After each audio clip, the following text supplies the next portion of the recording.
Les fantômes du Titanic vous entraînent à la découverte des plus grands moments d'une des expéditions sous-marines les plus incroyables jamais entreprises. Le système de projection 3D multiplie l'interactivité entre le public et l'écran, permettant une immersion totale au cœur de cette expérience. L'écran disparaît et vous regardez la réalité à travers une fenêtre. Ce que nous proposons aux spectateurs, c'est « Hey, vous voulez venir voir le Titanic avec nous? Nous vous en donnons l'occasion. »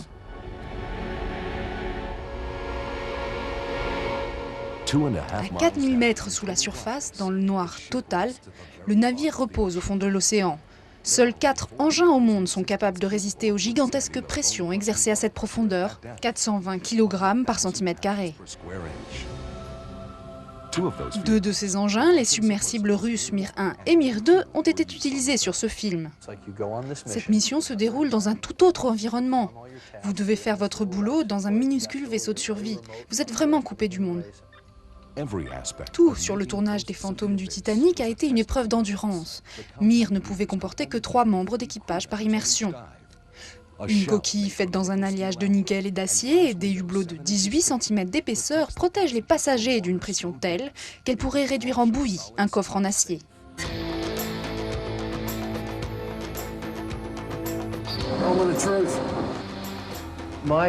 Ma peur était de paniquer. Quand le moment crucial serait arrivé et qu'ils auraient refermé la porte sur moi, s'il avait fallu m'évacuer, ça aurait été très embarrassant, non seulement pour moi, mais pour James également. Tout ça était un peu plus aventureux que je ne le souhaitais.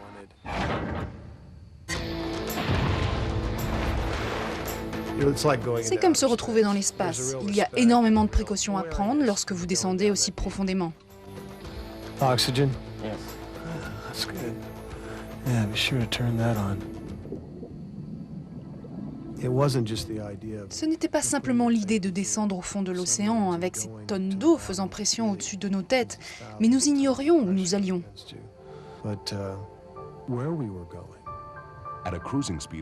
À la vitesse de 5 nœuds, Mir 1 et Mir 2 font une chute libre de 2 heures à raison de 30 mètres par minute jusqu'au Titanic. Cameron et l'équipage ne peuvent alors rester immergés que 6 heures supplémentaires avant d'entreprendre leur lente et difficile remontée vers la surface. Chaque instant est crucial.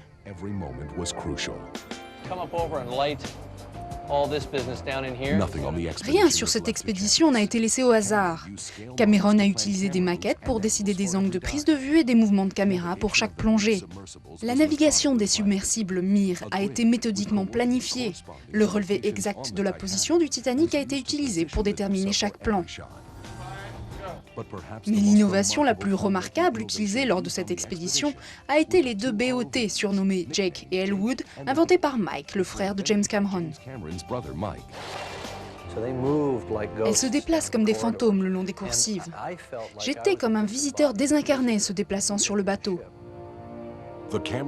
L'invention des frères Cameron permet de voir ce que personne n'a vu depuis la nuit où le Titanic a sombré, il y a plus de 90 ans. Essayez d'imaginer ce que ça pouvait être d'être sur le pont cette nuit-là.